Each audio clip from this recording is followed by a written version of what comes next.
Bonjour à toutes, bonjour à tous. Il y a un petit incident au départ.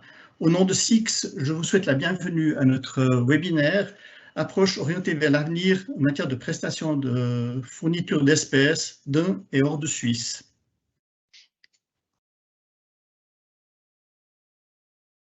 Mon nom est Norbert Albrecht, j'ai la fonction de Key Account Manager et je vais vous guider à travers ce webinaire.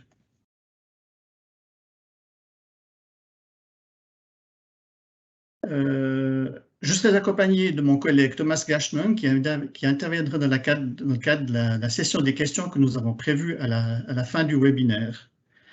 Dans le cadre de ce webinaire, nous souhaitons également favoriser l'échange avec vous et pour ce faire, on a prévu en fait une série de petites questions avec l'application Slido. Donc vous avez ici, si vous connaissez Slido, alors soit vous utilisez un PC et puis je vous invite à vous rendre sur le site slido.com, vous indiquez simplement le code cache 2022 et puis si vous utilisez un téléphone portable, vous pouvez simplement scanner le QR code ou bien si vous avez déjà installé l'application, indiquer le hashtag cache 2022. Nous allons utiliser Slido uniquement pour poser des questions et afficher les réponses qui seront anonymes. Si de votre côté, vous avez des questions, moi je vous invite à les poser directement avec la fonction chat. Donc c'est cette fonction qui se trouve en haut à droite de votre écran.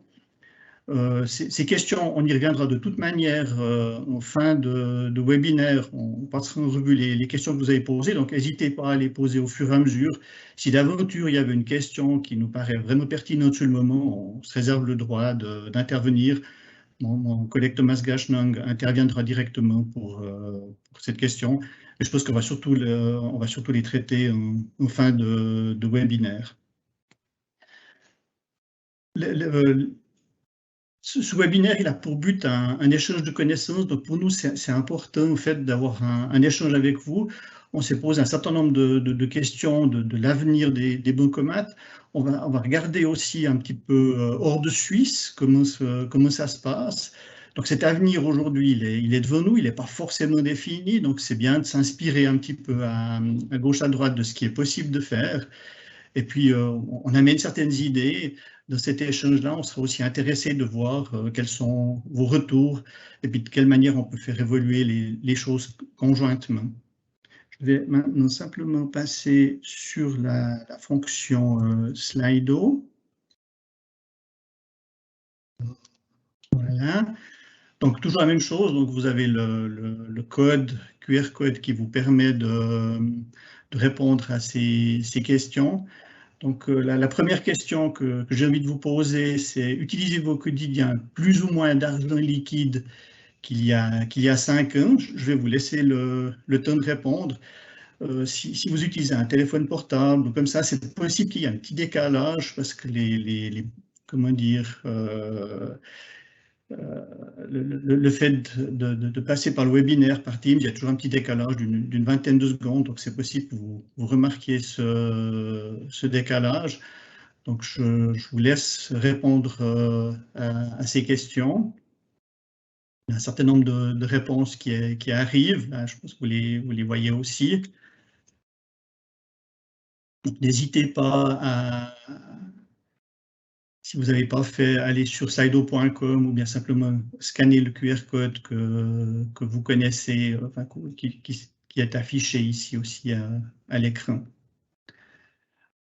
On a quelques personnes qui nous répondent. Je crois qu'il y a une réponse assez claire qui se dégage, beaucoup moins. Ça reflète aussi les constatations qu'on peut faire de notre côté. Je vais maintenant passer à la deuxième question. On va vite vous poser une deuxième question. Et puis, ça concerne un petit peu les utilisations des canaux alternatifs pour accéder au cache. Est-ce que de votre côté, vous avez déjà utilisé ces solutions alternatives? Donc, il y a des applications comme Sonect, Cash Advance, ou alors justement quand on va dans un commerce, de dire voilà, bon, on paye nos achats, puis avec la carte, on dépense un peu plus, et puis la monnaie nous est rendue, donc ces achats avec cashback. ça serait intéressant effectivement de connaître de votre côté si vous avez déjà essayé ces nouvelles solutions pour lesquelles on voit le jour, enfin, qui sont en train de se mettre en place maintenant et qui probablement se cherchent encore un certain public pour l'instant. On a toujours ce petit décalage. Alors, il y en a une partie qui ont essayé, une partie qui n'ont pas essayé. On va voir s'il y a des réponses complémentaires qui viennent encore. On va attendre un tout petit peu. Voilà, et donc il y a un nombre relativement intéressant de personnes qui n'ont pas encore fait ce pas, quelques-uns qui l'ont fait. Je pense que ça reflète une réalité aussi, dans le sens où c'est des solutions qui doivent d'abord trouver leur public. Est-ce qu'elles vont vraiment émerger? Ça va avoir, mais en tout cas, le large public ne les utilise pas encore, et puis c'est ce qui se reflète ici. Voilà. Après cette petite session de questions, pour lesquelles je vous remercie d'avoir participé, on va rentrer dans le vif du sujet de notre webinaire. Et je vais commencer à la page numéro 3 pour les personnes qui nous suivent par téléphone. Donc, je suis à la page 3 de la présentation et on va rentrer en fait, dans le sujet de ce webinaire. Alors, déjà, le premier l'élément, c'est ce contexte actuel, c'est une réduction du nombre de transactions, ça c'est quelque chose qu'on observe. Ça entraîne par effet aussi une pression sur les coûts, sachant s'il y a moins de transactions sur les bancomates, mais qu'une bonne partie des coûts restent quand même des coûts fixes, les coûts unitaires augmentent. D'un autre côté, on a une base installée aujourd'hui, en tout cas celle qu'on connaît, qui est d'à peu près 7000 bancomates, donc 6000, plus ou moins 6000 pour les banques, plus ou moins 1000 pour la poste. Et puis qu'on a probablement un nombre d'appareils installés qui est un peu trop élevé par rapport à la demande qui est justement en baisse, et donc une sous-utilisation en fait, de ces appareils, quoi. Comme piste de réflexion, c'est de se poser un peu la question de comment on pourrait faire à l'avenir. Il y a un sujet qui s'appelle ATM pooling, enfin, c'est la mise en commun d'automates par différents établissements. C'est un élément qui gagne en visibilité. On verra ça un petit peu aussi sur le plan international, qu'est-ce qui se passe. Et puis, après, si on dit qu'il y a trop de bancomates, comment les répartir? Et puis là aussi, on verra, on a travaillé sur ce sujet, là aussi, on a réalisé une étude avec un partenaire qui nous dit qu'en gros, il n'y a pas besoin de 6 ou 7 000 automates, mais que 2000 suffirait pour couvrir les besoins. Bon, on y reviendra tout à l'heure. Puis après, il y a, comme on l'a vu dans la petite question, mais il y a des solutions alternatives qui arrivent sur le marché. Elles existent, elles fonctionnent, mais c'est vrai qu'elles n'ont pas encore forcément utilisées par un public très large. Et puis après, si on se refocalise sur la Suisse, quels seraient les facteurs de succès qui peuvent conduire à ce qu'on aille dans des solutions plus innovantes, enfin différentes, on va dire, que sont l'ATM pooling, etc. Puis ça va soulever un certain nombre de questions aussi de positionnement. Comment est-ce que les banques se positionnent par rapport à la pression des coûts, par rapport à ce qu'elles souhaitent proposer à leurs clients? Comment une offre d'automates peut se refléter pour répondre à ces différents besoins, et puis ces besoins, disons, en diminution d'argent liquide. Donc, ces questions, on va essayer d'y répondre aujourd'hui. Et puis, avant tout, avant d'aller trop dans le détail des réponses des questions, je pense qu'il y a un constat qu'il faut faire. Il y a eu des changements, hein, il y en a eu et il y en aura toujours. Maintenant, si on prend le cycle de vie de certains produits, et on va dire on peut prendre peut-être l'exemple du cycle de vie du cash, voilà, on est plutôt dans la pente descendante. On est, j'imagine, tous plus ou moins d'accord que ça ne va pas réaugmenter. La question, c'est de savoir un peu jusqu'à quand ça va diminuer. Mais ce qui est important aussi, c'est quand il y a des changements qui s'opèrent, On le voit dans les quelques exemples qu'il y a ici, c'est vrai qu'il y a une diminution, par exemple, de vinyle, mais il reste toujours un marché. Pour le cash, il va y avoir une diminution qui va, à notre avis, continuer, mais il va toujours en rester aussi.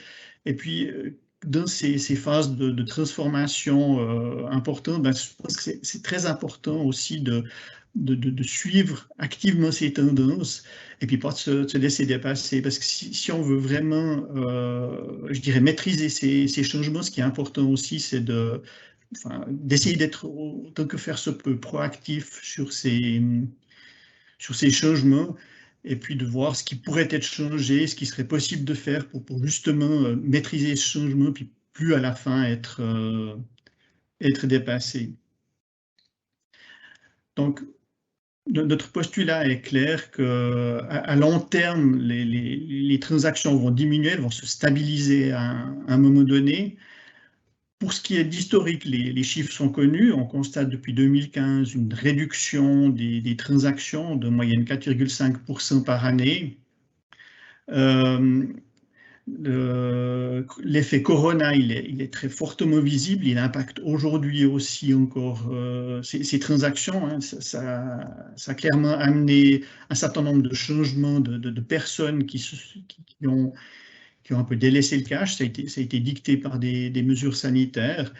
Mais on constate aussi une certaine stabilisation. Et puis, nous, on s'est un petit peu amusé à comparer la période de juillet-octobre 2020 avec celle de 2021.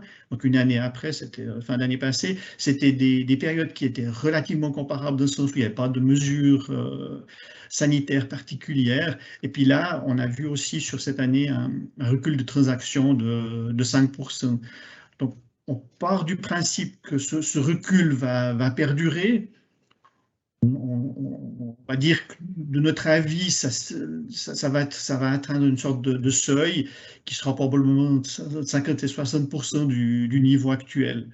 Maintenant, est-ce qu'à la fin, ce sera 50%, est-ce que ce sera 60%, est-ce que ce sera 40% du niveau actuel, ou bien 70%? En fait, ce n'est pas vraiment important. Enfin, cette stabilisation, elle aura lieu et puis à un moment donné. Mais de toute façon, je dirais, par rapport à la situation actuelle, il y a encore une baisse qui va arriver et il y a certainement quelque chose à faire.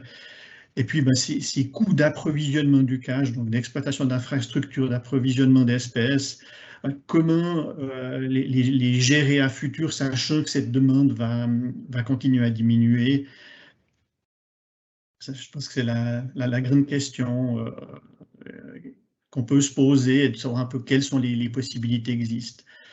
Maintenant, de cette diminution de demande, on peut faire un premier constat, hein, c'est qu'elle ne nécessite pas l'infrastructure actuelle. Si vous regardez sur le graphique qui se situe à gauche, donc là, on a représenté les bancomates. Hein, donc je ne parle vraiment que des bancomates et pas des postomates. On a représenté les bancomates et puis on les a classés par tranche de 5000 transactions qu'ils réalisent. Donc on voit, ça nous permet d'avoir un aperçu graphique assez intéressant. On voit que d'un côté, tout à droite du graphique, on a encore un seul bancomat qui effectue plus de 5000 transactions par année. Il y a quelques années en arrière, ce chiffre était quand même nettement plus élevé. Et puis, on sait que les bancomates, ils sont conçus pour quand même, enfin, les appareils actuels sont quand même conçus pour faire des transactions de l'ordre de 200 000 transactions. Donc, même avec 100 000 transactions, l'appareil n'est pas au maximum de ses capacités. D'un autre côté, tout à gauche du graphique, on peut aussi constater qu'il y a 388, enfin, en gros 400 bancomates qui font moins de 5000 transactions par an. Donc 5000 transactions, c'est à peu près une transaction toutes les 2 heures. Et puis si ces 5000 transactions, on les met en relation avec le coût moyen d'exploitation d'un bancomat, on parle d'à peu près 30 000 francs. ça nous donne quand même un coût de transaction à 6 francs, ce qui est quand même relativement élevé. Puis dans ce groupe-là, il y en a quand même, ils ne font pas tous 5000, il y en a qui font aussi moins de 5000 transactions. Après, ben, c'est clair qu'une partie de ces appareils ont été mis en place pour remplacer une succursale avec une zone valeur. C'est clair qu'un automate, à la fin, c'est quand même moins cher que de maintenir une succursale avec une zone valeur et puis du personnel en conséquence. D'un autre côté, je pense que c'est aussi l'occasion de réfléchir un peu plus loin puis se dire, ben, on fait des petits pas dans l'optimisation, puis de se demander s'il n'y aurait pas une manière de faire ça de manière différente, peut-être encore plus efficace. En tout cas, nous, on a le sentiment que c'est la grande question à laquelle va être confrontée la place financière suisse, à savoir un peu de quelle manière répondre à l'offre et puis malgré tout atteindre une stabilité des coûts à long terme avec la perspective d'avenir que l'on connaît. Puis après, ben, si on regarde ce graphique aussi, l'élément, la barre graphique rouge, hein, donc ça représente la moyenne des appareils, ben, des transactions effectuées aux appareils. Donc en moyenne, un Bancomat réalise un peu moins de 20 000 transactions. Donc quand on sait que potentiellement il peut faire en tout cas 10 fois plus, on voit qu'il est, on va dire, sous-utilisé. Et puis, si on compare ça aussi sur le plan international, on sait que la moyenne à l'international, elle est de 36 000 transactions. Donc, là aussi, on est au-dessous de ce qui pourrait potentiellement être fait, quoi. Après, bon, bien sûr, on peut dire que la Suisse est un pays avec des habitudes de cash, qui a toujours eu passablement de transactions, mais d'un autre côté, ça ne se reflète plus vraiment dans les transactions que l'on peut voir. Donc, comment faire face à cette situation de surcapacité? Et puis, on a cherché en fait à se poser la question sous un autre angle, se disant, ben, voilà, aujourd'hui, enfin jusqu'à aujourd'hui, le développement du réseau des Bancomat s'est fait dans une perspective, enfin voilà, d'expansion, donc de parts de marché, d'éléments comme ça. Puis après, on s'est dit, mais finalement, on pourrait une fois regarder le problème par l'autre bout de la lorgnette, si j'ose utiliser cette expression, et puis se dire finalement, il y a une demande qui est présente, et puis si on voulait simplement répondre à cette demande, qu'est-ce qui aurait lieu de faire, en fait? Et si on veut ajuster, je dirais, une offre par rapport à la demande, ben, il y a deux questions qu'il est nécessaire de se poser, hein. Là, la première, c'est la taille idéale d'un réseau de Bancomat. Donc, qu'est-ce qu'il faut comme réseau pour pouvoir répondre à cette demande, enfin, comme capacité? Et puis, la deuxième question, c'est l'emplacement de ces Bancomat, où les répartir de manière optimale, qui soit en principe là où les gens vont prendre du cash, quoi. Pour répondre à ces deux questions, on a travaillé avec une société spécialisée en implémentation, c'est la société Senozone.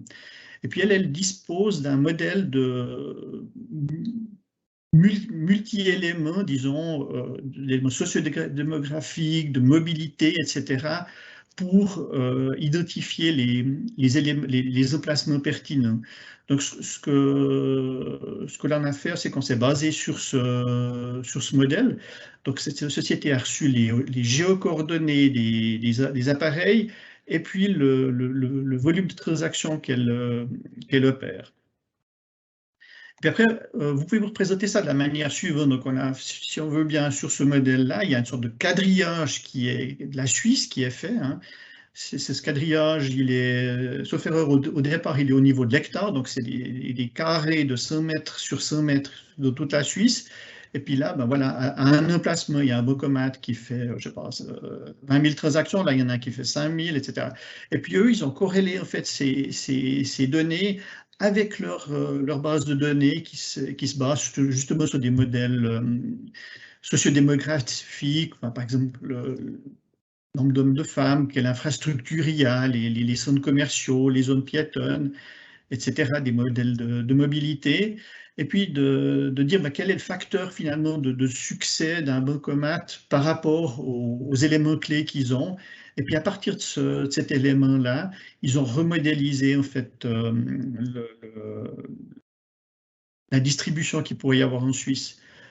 On a souhaité mettre une deuxième contrainte, en fait, ou une deuxième exigence dans cette analyse-là, disant finalement, ce qui est important aussi, c'est d'assurer une accessibilité à la population.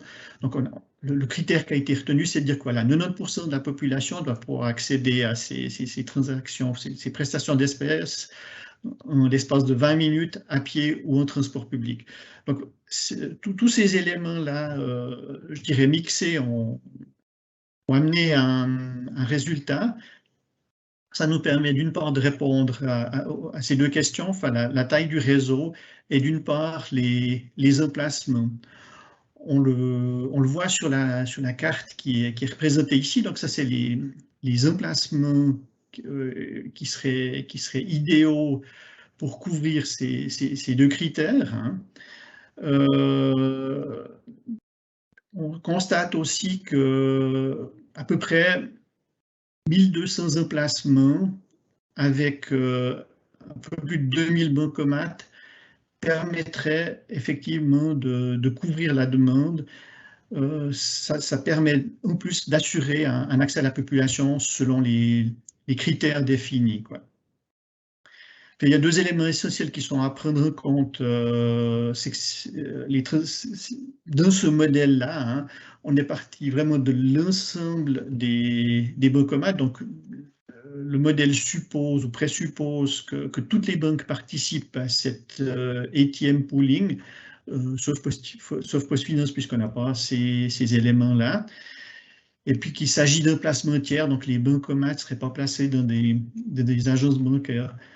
Donc on se trouve finalement, si on souhaite répondre à la demande, on se retrouve avec une situation où on pourrait répondre à cette demande avec à peu près 2000 bancomates, et puis une situation où aujourd'hui on a 6000 bancomates.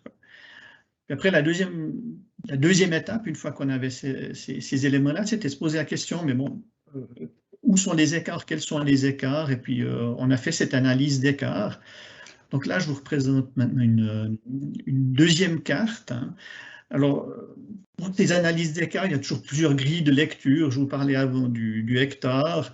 Ça ne nous a pas paru très pertinent. Par contre, on a changé un petit peu la résolution et puis on est parti au niveau commune. Donc, chaque commune de Suisse a été analysée en disant, ben voilà, par rapport à l'emplacement idéal proposé par l'étude, quels sont les écarts, quoi. Et puis sur cette carte, on voit en fait les différentes communes avec pour certaines des couleurs. Alors on voit qu'il y a quelques communes qui ont des couleurs rouges. En rouge, c'est des communes, c'est 132 communes où il y a des nouveaux bancomates qui seraient installés et dans ces centaines de communes, une centaine de communes qui recevraient leur premier bancomat. Ça, c'est essentiellement, je dirais, par rapport aux critères d'accessibilité qu'on avait mis pour remplir ces exigences d'accessibilité. On a une deuxième couleur qu'on peut voir sur cette carte aussi, c'est en noir.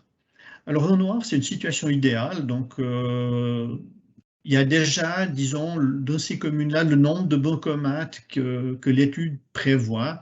Donc, il n'y aurait pas de changement dans ces communes-là. Après, il y a aussi des communes qui sont indiquées en vert. Dans ce cas-là, il y a une offre qui est plus abondante que ne nécessite réellement la demande.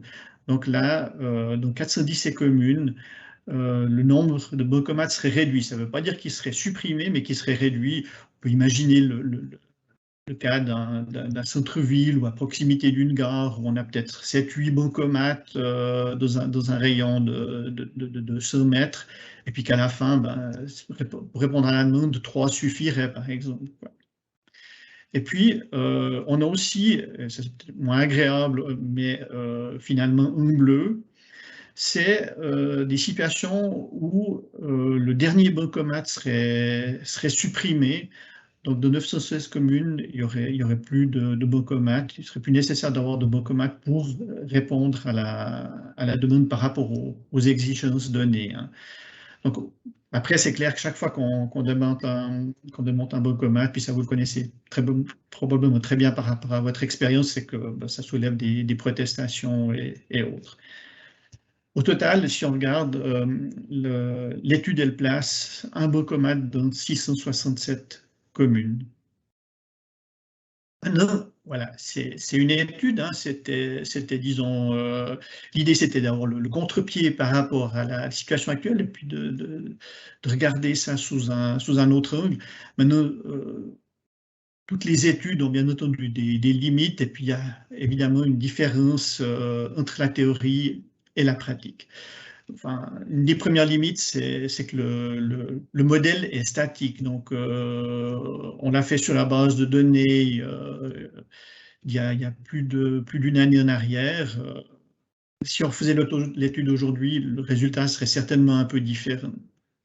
Ensuite, pour ce qui est des éléments de localisation, c'est basé sur les données ATM Online. On part du principe qu'elles sont à jour, donc les emplacements sont effectivement ce qu'ils sont.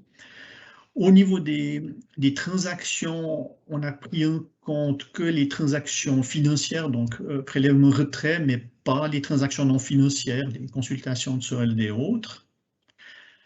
Après, ben, le modèle, enfin, toute l'étude est basée sur un modèle de mobilité. Ces éléments de mobilité, on sait que ça peut changer dans le temps. Je crois que le Covid nous a bien montré qu'il y avait des changements qui pouvaient s'opérer de manière très, très importante, avec notamment le télétravail qui n'existait pratiquement pas il y a encore 2 ans en arrière. Et puis, c'est clair que c'est limité en fait aux bancomates, donc les plus ou moins 6000 bancomates qui ont été pris dans cette étude. Et puis après, ben, finalement aussi, quand on parle de mise en œuvre, les emplacements proposés dans l'étude sont théoriques, hein. Donc, est-ce qu'il sera possible de mettre des appareils là où l'emplacement théorique est proposé? Voilà, ça serait à voir dans le cadre d'une étude plus fine d'emplacement.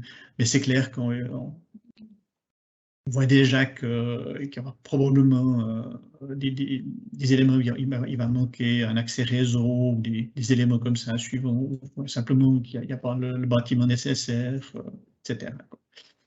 Maintenant, ce qu'on peut retenir de cette étude, hein, il y a un fait, c'est qu'on a une utilisation moyenne des bancomates qui est faible, que la moitié des appareils est sous-utilisée, et puis sans aller trop dans les détails, on constate qu'il y a un potentiel d'amélioration ou d'optimisation qui existe, quoi. Et puis aussi, ce qui est important, c'est que si on veut améliorer les choses, il y a une collaboration qui est nécessaire pour façonner un nouveau modèle. Maintenant, avant de passer en fait et de voir ce qui se passe de l'autre côté de nos frontières, moi je vais vous proposer de répondre aussi de nouveau à quelques questions sur Slido. Donc si vous avez encore votre application ouverte, n'hésitez pas à le faire, n'hésitez pas à répondre aux questions. Je vais juste passer au mode affichage. Voilà, donc ici, vous pouvez vous connecter aussi par rapport au QR code qui est toujours affiché ou bien sur slido.com. Et puis moi, je vous pose une première question. Est-ce que vous vous rendez encore à un bancomat aussi souvent qu'il y a 5 ans? Là, je vous laisse répondre les 3 réponses qu'on vous propose. Donc, moins souvent, à la même fréquence ou plus souvent. Et puis, on a effectivement toujours ce petit délai que vous pouvez constater probablement entre votre application smartphone et puis la diffusion de l'événement qui est un décalage d'une vingtaine de secondes. Donc j'attends avec intérêt vos réponses. On va pouvoir les commenter. Donc on a les premières réponses qui s'affichent. On constate moins souvent. Je pense que ça se passe de commentaires. On a tous aussi pris l'habitude effectivement de peut-être plus souvent utiliser la carte, les nouvelles cartes de débit par exemple aussi pour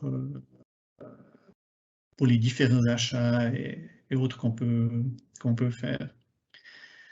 Il y a une deuxième question qu'on a aussi préparée pour vous. Donc, c'est savoir si vous utilisez plus fréquemment le bancomat de votre banque ou bien si vous effectuez vos prélèvements à des automates d'autres établissements.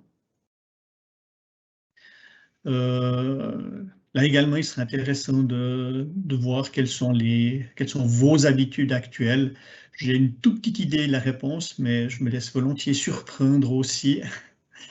Mais voilà, j'ai pas de grande surprise, en tout cas pour l'instant. Et puis, je pense que par rapport à l'auditoire qu'on a, ça fait bien sens, quoi.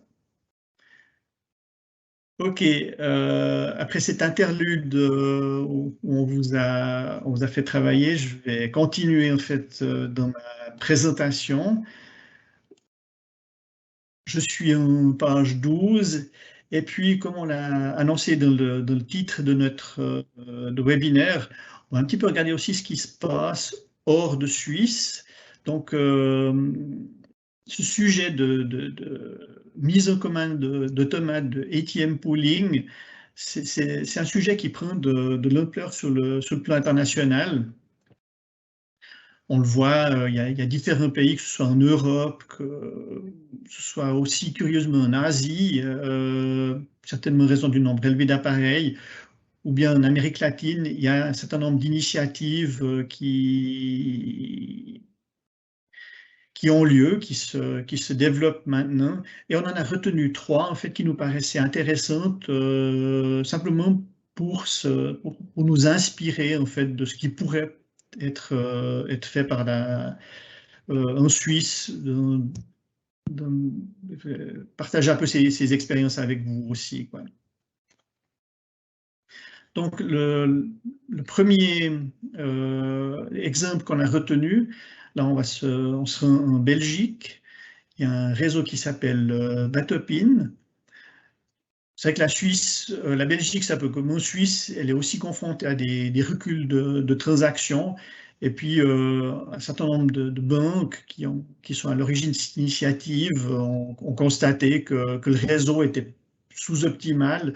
Ben, d'un côté, il y avait une offre excédentaire à certains endroits, puis d'un autre côté, ben, la répartition des automates, elle n'était pas idéale, elle n'avait pas vraiment suivi l'évolution des nouvelles formes de travail, d'habitat, etc., de shopping, de mobilité. Donc, elle a été lancée par 4 banques, cette initiative, c'est BNP Paribas, Fortis, Belfius, ING et KBC.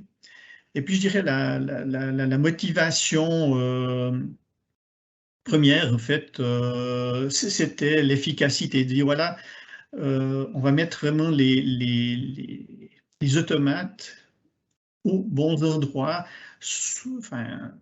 selon leur vocabulaire, dans les endroits intuitivement perçus par le citoyen comme étant le bon endroit pour retirer ou déposer du cash, quoi. Il y a un autre élément de motivation, c'était aussi un aspect de sécurité, puis dire que finalement, ce n'est pas forcément dans une agence bancaire que c'est l'idéal, hein. Je fais une petite parenthèse aussi là, parce qu'il y avait une volonté aussi claire de séparer physiquement le cash des agences bancaires. Puis un autre élément de motivation aussi, c'est l'élément d'inclusion financière. Il y a effectivement un certain nombre de personnes qui n'ont pas accès ou difficilement accès aux moyens de paiement électroniques, mais simplement qui ne savent pas les utiliser. et puis de quand même pouvoir garder ces personnes avec la possibilité de payer un certain nombre de choses, quoi.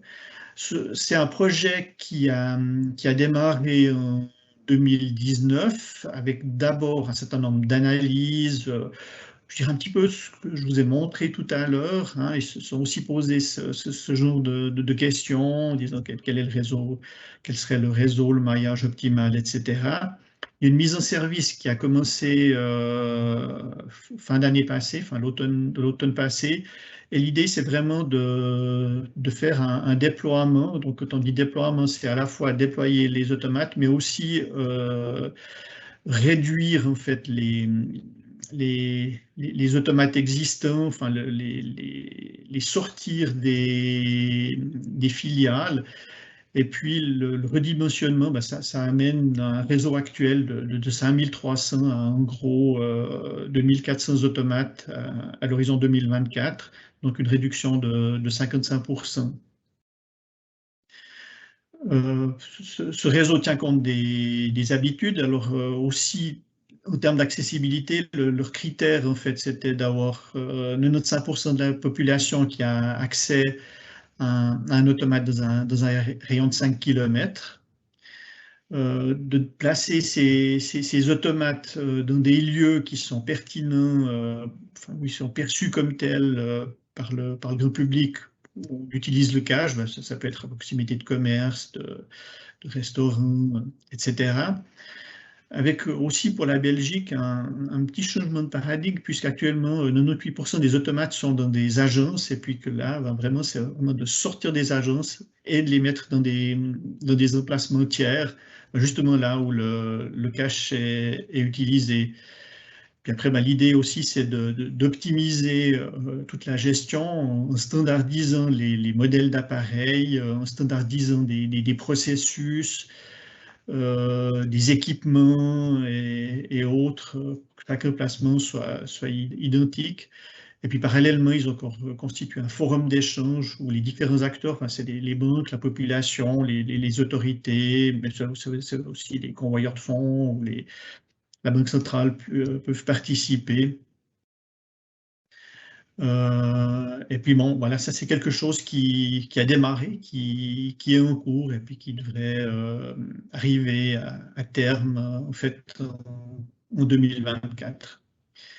Si on reste dans la région, on peut passer de l'autre côté de la frontière, en Hollande. Là également, il y a une initiative qui s'appelle Geldmaat. L'objectif, c'est d'assurer à long terme l'accès au cash pour tous les citoyens. Geldmaat, c'est aussi la coopération, c'est la mise en commun de ressources. C'est trois grandes banques qui ont participé, en fait, qui ont constitué ça. C'est ABN AMRO, ING et Rabobank. Pour la petite histoire, il y avait encore un quatrième groupe bancaire, donc c'est les Volksbanken, qui étaient aussi partie prenante au départ d'un projet, puis pour des raisons stratégiques propres, se sont retirés du processus et ont pris la décision de simplement ne plus proposer de tomates. Et puis maintenant, s'appuie, je dirais, si on veut bien, sur ce réseau Geldmaat, quoi. Un des points importants des éléments, c'était la visibilité. Donc, Geldmaat souhaite être très visible dans le public avec ce logo jaune. Il y a aussi une part d'humour avec un jeu de mots. Alors, je me suis laissé traduire ça, mais Geld, donc argent, c'est clair. Mais maat, c'est à la fois automate et surtout maat, en hollandais, c'est vrai que ça signifie pote, copain, quelque chose comme ça. Donc on peut traduire ça par le pote qui vous vient en aide quand vous n'avez plus d'argent. Donc il y a un petit clin d'œil à ce niveau-là aussi. Au niveau positionnement, c'est également les mêmes critères d'accessibilité, donc dans un rayon de 5 km pour la population, et puis d'être visible aussi par le grand public. Après, au niveau des fonctionnalités, ben, les retraits, c'est possible pour tous les participants, enfin pour tous les titulaires d'une carte, donc c'est ouvert. Par contre, pour ce qui est dépôt d'argent, ça c'est réservé en fait aux clients des banques qui sont à l'origine du projet, quoi. Gelmat propose aussi un outil pour trouver en ligne l'automate le plus proche. Et puis, évidemment, le but aussi, c'est de faire un certain nombre d'économies d'échelle. Donc, il y a des processus qui sont optimisés, uniformisés pour justement arriver à ces économies d'échelle. Et puis, parallèlement, il propose aussi encore un service premium avec des détaillants pour un soutien spécifique à certains clients qui sont devant un automate. Troisième élément qu'on a retenu, en fait, c'est un registre un tout petit peu différent. Là, en Amérique latine, au Brésil, pour être précis, le défi était peut-être un tout petit peu différent. Ici, il y a eu pas mal d'attaques. Et puis, les grandes banques brésiliennes, donc Bank of Brazil, Bradesco, Caixa, Itaú et Santander, ont en fait décidé de déléguer la gestion des automates à un prestataire tiers, donc c'est la société TechBan, qui exploite ça sous la marque Banco 24 heures Aura. Alors c'est clair que là on est dans une volumétrie qui suit un peu l'échelle du pays, donc c'est 2,1 milliards de transactions, c'est 23 000 distributeurs, c'est 15 000 emplacements, mais c'est toujours des emplacements sur des sites tiers, donc on n'est pas dans les succursales des banques. Et puis, il y a quelques éléments qui ont été faits, notamment de 4 retraits gratuits par mois pour assurer une petite promotion en fait, de l'utilisation de ces appareils. Après, sur des éléments de sécurité aussi, TechBan affirme être un pionnier là-dedans, dans le sens où il propose des solutions d'identification multibiométriques. Donc, c'est plus nécessaire de posséder une carte pour pouvoir retirer de l'argent, mais de simplement présenter le doigt, donc fingerprint, ou bien la paume de la main pour identifier. Pour se faire identifier et pouvoir retirer ou déposer de l'argent. Après, dans certains emplacements, ils ont aussi des retraits possibles en devises étrangères, des possibilités de dépôt de l'argent sur son compte, sur des comptes de tiers, etc. Enfin, il y a tout un tas de fonctionnalités qui ont été mises en place. Voilà, je dirais que ces trois exemples sont très intéressants. Il y a certainement de chaque élément des choses à retenir qui peuvent être intéressantes si on essaye de transposer ça en Suisse. Et puis si on essaye de s'inspirer de ça, et puis la question c'est de savoir un petit peu comment est-ce qu'on pourrait procéder en Suisse, enfin, quels seraient les facteurs de succès, hein. Disons, ben voilà, en gros, il faudrait arriver environ à 2000 bancomates. Si on prend le graphique qui est à gauche, il représente aujourd'hui la manière illustrative, hein, la couverture des DAB en Suisse par banque. Alors, on pourrait imaginer que toutes les banques participent en même temps. C'est assez théorique, je pense. On peut aussi imaginer qu'une partie des banques souhaite faire un de ces ATM pooling, ou bien que seules certaines petites banques souhaitent faire cette démarche. Je dirais, à la fin, le facteur de succès pour une mise en commun de ces DAB, il est le suivant. Il faut une stratégie commune et harmonisée, ainsi qu'une ouverture réciproque. Il faut aussi une taille minimale. C'est clair que pour couvrir la Suisse, on sait qu'il faut à peu près maintenant 2000 bancomates. Voilà, ça donne une idée de la taille sur laquelle il faudrait en tout cas partir comme base de réflexion. Et puis, l'élément clé aussi qu'on retrouve dans les 3 exemples qu'on a vus tout à l'heure, c'est l'effet emplacement tiers, donc de se situer vraiment un principe dans un emplacement tiers et neutre. Et puis effectivement, que ce soit confier le mandat à une société tierce, neutre, qui met en œuvre cette mise en commun. Après, ce qui est important, c'est aussi une feuille de route. Hein. Comment faire ça? Donc, cette feuille de route, c'est une démarche coordonnée qui inclut les différentes modalités, notamment le financement et le déploiement. Puis quand je dis déploiement, c'est non seulement déployer les nouveaux automates dans des emplacements tiers, mais aussi on va dire, retrait en contrepartie, le retrait des appareils qui se trouvent dans les succursales. Ça doit être coordonné pour assurer qu'il y ait toujours l'accès au cache, mais qu'il n'y ait pas non plus pour pas qu'on vienne rajouter à la suroffre qui a actuellement encore des éléments supplémentaires. Donc vraiment faire ça de manière coordonnée. Après, ce qui est important, c'est qu'effectivement, les banques qui participent à ce réseau, elles vont diriger leurs clients vers ce nouveau réseau neutre, si on veut bien. Donc, elles ont tout à y gagner. Et puis, c'est vrai que les banques qui y participent pas, elles risquent de subir un certain nombre de pertes de transactions, puisque les clients de ces banques-là iront plus ou encore moins souvent à des automates de tiers. Voilà. Après, la question qu'on peut se poser maintenant, c'est parce que probablement chaque banque va faire ou va devoir faire, c'est une image de ses coûts. Hein. Alors, on parle souvent des coûts d'exploitation des bancomates, c'est un élément qui est important, mais je pense qu'il est à mettre en balance par rapport à des éléments de coûts globaux, quoi.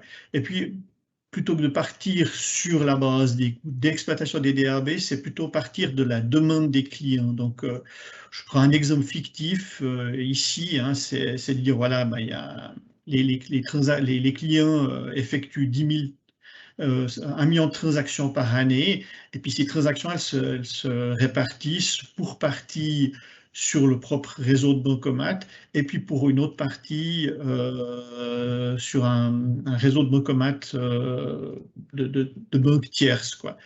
Donc, pour le propre réseau bancomat, dans l'exemple, on a pris 6 millions de transactions. Et sur le réseau tiers, c'est 4 millions de transactions. Donc, sur le réseau tiers, on sait qu'il y a les coûts d'emplacement. Donc, ça c'est des coûts qui sont générés, en fait. Donc, c'est des coûts de 8 millions de francs.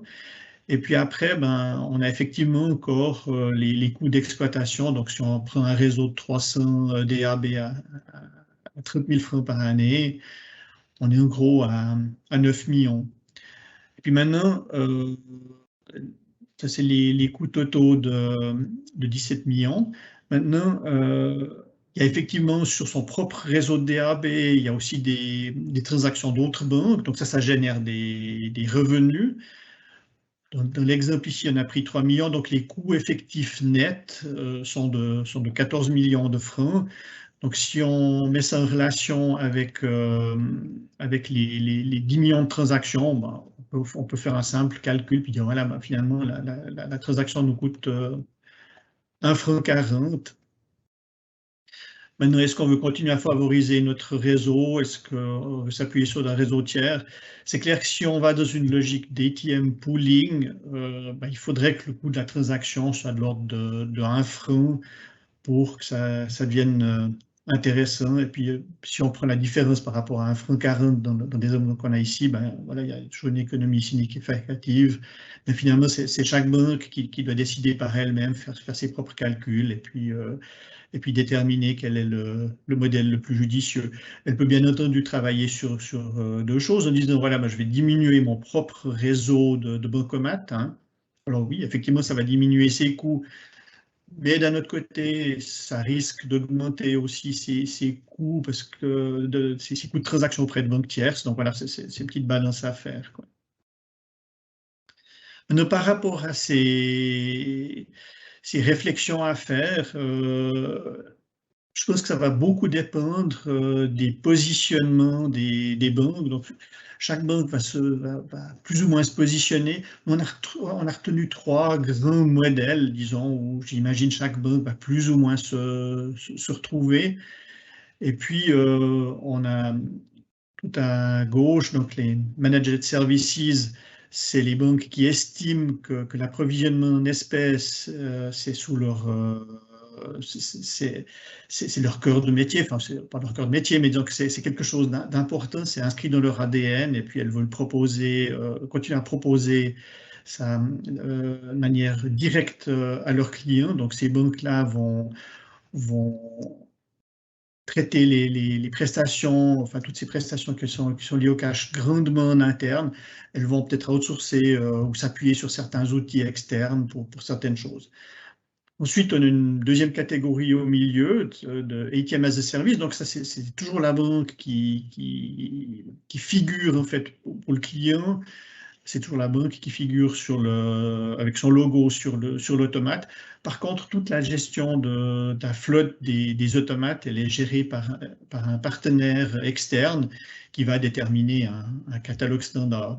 La banque, elle reste responsable du cash, en fait, donc qui se trouve dans les automates, et de la relation contractuelle avec le convoyeur de fonds. Mais je dirais tous les processus opérationnels sont gérés par le prestataire externe. Et puis si on compare ça en fait à l'automobile, ben, dans ce cas-là, ce serait un leasing en fait. Donc c'est aussi en termes d'actifs dans la comptabilité, c'est plus des appareils qui figurent, mais c'est effectivement des prestations de services qui sont achetées. C'est vrai que dans le premier modèle, si on le compare au domaine des véhicules, ben, c'est d'avoir son propre véhicule, mais bon, pas forcément tout ce qui va autour, donc un atelier, une station de lavage, etc. Et puis, le troisième modèle, donc le ATM pooling. Donc là, c'est vraiment de mettre en commun des DAB. Donc c'est opéré sous une marque neutre. Et puis là, il y a vraiment des économies potentielles vraiment importantes qui peuvent être réalisées. Donc ça, l'ensemble des prestations est coordonné par un prestataire d'outsourcing qui va tenter de vraiment faire des économies d'échelle par justement une standardisation aussi grande que possible des appareils, mais également des processus, hein. Il faut savoir que par exemple, au niveau d'un convoyeur de fonds, chaque banque a des règles différentes, donc il doit chaque fois s'informer, il y a des procédures différentes, etc. Donc là, on standardise en fait ces différents éléments, on arrive effectivement à des économies d'échelle importantes. Et puis, si on le compare à des éléments de mobilité, ben c'est d'avoir une plateforme de car sharing, hein, comme on a par exemple mobilité ou comme ça. Donc, on continue à avoir une voiture, mais simplement, ben, elle est sous une marque différente. Je reviens maintenant à la solution qu'on a vue centrale, ATM as a Service, hein. Ça, c'est quelque chose que l'on va proposer, que l'on propose cette année, en fait, comme solution pour première étape permettant d'économiser des coûts.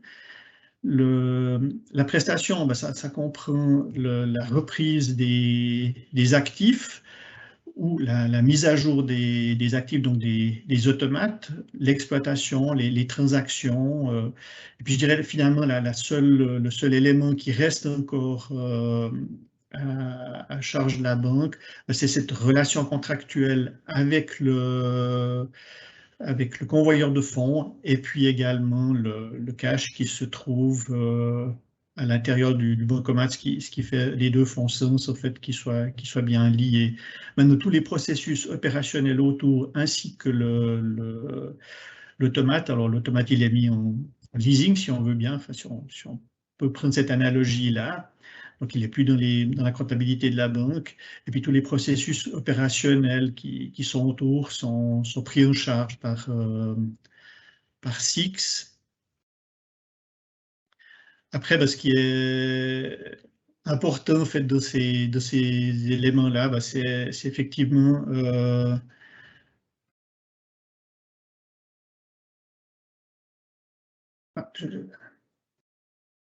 effectivement, c'est une gestion de flotte qui est réalisée par SIX. Et puis, grand avantage aussi en cas de problématique, c'est un point de contact unique. Et puis, l'accent est mis en fait sur les indicateurs de performance, les KPI, par rapport à la satisfaction du client final. Donc, si ces KPI sont respectés, la satisfaction des clients sera plus importante. Là, je vois que j'arrive au terme de la réunion. Je vous dis deux choses encore. Rapidement, vous montrer qu'on n'est pas, on est actif en fait sur ce domaine-là. On a 2 installations qui ont été faites en fin d'année passée, une sorte de proof of concept où on a voulu savoir un peu comment fonctionnait un Bocomat qui était rebrandé. Donc ça, c'est l'image de gauche. Et puis, lequel est exploité par SIX. Hein. Et puis l'autre aussi, c'est un automate qui a été mis en place dans une banque privée genevoise qui souhaitait avoir un Bocomat, mais qui ne souhaitait pas s'en occuper. Donc là, la gestion complète est opérée par SIX, qui pour nous est très intéressant en termes d'acquisition d'expérience. Je vais brièvement résumer notre webinaire avant de passer aux questions. Mais c'est vrai que ce qu'on peut constater, c'est que le nombre de tomates actuellement installés est trop élevé. Enfin, il dépasse de loin la demande. On sait qu'une répartition idéale, dans le cas d'une répartition idéale, on pourrait se contenter d'à peu près 2000 automates, même que ce soit 2000 ou 3000, c'est pas important, mais on sait qu'il y a une surcapacité à ce niveau-là. Et puis je pense que ce qui est important aussi, c'est qu'on entame un dialogue avec vous pour voir en fait comment est-ce que vous vous positionnez par rapport au cash. Est-ce que c'est quelque chose que vous voulez garder sous votre main ou bien est-ce que c'est quelque chose plutôt que vous voulez déléguer, mettre en commun, etc. Donc, moi, je pense que ce que je tiens à rappeler aussi dans le cadre de cet échange aujourd'hui, c'est justement d'initier cette discussion. Donc, on n'arrive pas forcément non plus avec des solutions toutes faites. Hein. Je pense que c'est important qu'on ait maintenant un dialogue pour déterminer quelles pourraient être les solutions d'avenir par rapport à ces changements que l'on constate. Et puis, ce qu'il faut savoir aussi, c'est que ce n'est pas quelque chose qui va se faire du jour au lendemain, mais c'est vraiment un marathon sur le long terme. Donc, ce n'est pas un Big Bang du jour au lendemain. On va gérer 6000 automates. Non, ce n'est pas du tout ça. C'est vraiment une réflexion qui a lieu d'entamer maintenant pour continuer et optimiser ces éléments-là. J'aimerais brièvement rappeler encore les différentes publications qu'on a. Vous les retrouvez sur notre site. Et puis, l'heure avance plus vite que ce que je pensais, malheureusement. Je me tourne vers Thomas. Est-ce qu'on a reçu des questions de la part des participants? Je te donne la parole, Thomas, par rapport à ces éventuelles questions. Oui, merci. Bon après-midi, mesdames et messieurs. Merci à Norbert. C'était une présentation extrêmement intéressante. On a reçu une seule question. C'est déjà bien. Qui est presque pour une thème pour une autre webinaire. C'est la question de Christophe Simon. Si l'on sort les bancomates des agences bancaires, n'avez-vous pas peur d'une recrudescence des attaques? Je peux dire, Christophe, tu as vraiment trouvé le point. Si d'une côté, on fait une réduction pour les automates, pour les bancomates, là, on pense qu'on doit augmenter les limites pour les assurances, mais à l'autre côté, pour les attaques, il faut les diminuer. pour ça, il y a 2 points. Allons-y regarder un peu pour les Belgiques, pour Bâton-Pain. Qu'est-ce qu'ils ont fait? Tous les appareils de Bâton-Pain sont pas dans les filiales. Et eux, ils ont commencé à installer les bancomates avec des modules très forts, avec les cassettes des couleurs, par exemple, et aussi avec installation très forte. Et ça, standardisé par tous les sites où Bâton-Pain a installé les automates. Et de l'autre côté, c'est aussi très important, on doit regarder comment le transporteur de valeur, combien de fois il, comme on dit, il met l'argent dans la machine. Et ça, il faut vraiment activement lui dire quand tu vas pour faire le plein de la machine, et comme ça, pas de mettre trop d'argent. Et à l'autre côté aussi, la machine ne doit jamais être vide. Et ça, c'est vraiment un grand thème qu'on va regarder quand on fait qu'on diminue les numéros des ATM. Ok, Voilà. merci Thomas. Effectivement, merci à Christophe Simon pour la question. Elle est pertinente et puis elle fait totalement sens. Après, effectivement, c'est l'élément de sécurité, c'est toujours la balance. Est-ce que c'est mieux dans une agence? Est-ce que c'est mieux à l'extérieur? Il y a des mesures différentes à prendre. On a certainement aussi beaucoup à apprendre de nos voisins qui ont des expériences différentes. Donc, on se laissera certainement inspirer aussi à ce niveau-là. Voilà, s'il n'y a pas d'autres questions, on est arrivé au terme de ce webinaire. Moi, je peux imaginer que ça va susciter d'autres questions par la suite, peut-être, même si elles n'ont pas été posées directement dans le cadre de ce webinaire. Moi, je vous invite en tout cas tous à réfléchir là-dessus. Si vous avez des questions, contactez-nous sans autre. On est là, on est à disposition pour en discuter. On a vraiment envie d'avoir ce dialogue avec vous pour voir en fait qu'est-ce qui serait le plus judicieux de faire à l'avenir. Donc, je réitère mon appel. N'hésitez pas à nous contacter par rapport à ça. Maintenant, avant de terminer, j'aimerais encore remercier mes collègues, déjà Thomas qui m'a apporté son soutien dans ces questions, et puis toutes les personnes qui ont travaillé aussi à l'arrière-plan. Je pense notamment à Tania, Caroline en régie et Isabelle pour toute l'organisation des invitations, présentations et autres. Et puis à vous, je vous souhaite une excellente fin de journée et puis je vous dis à tout bientôt pour un dialogue par rapport au futur de ces bancomates. Merci de votre attention et une bonne journée.